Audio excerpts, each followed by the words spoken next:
So Thomas backed up to collect his old trucks. He collected some coal from the coaling plant. Then he raced across the countryside. Ha! Laughed Thomas. I can get these trucks really messy and get the coal to the docks on time. Then there was trouble. The rusty coupling broke. Thomas's trucks were rolling by themselves. Cinders and ashes, cried Thomas.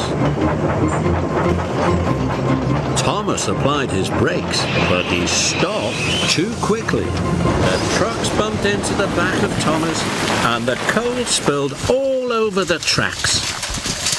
Thomas was stuck.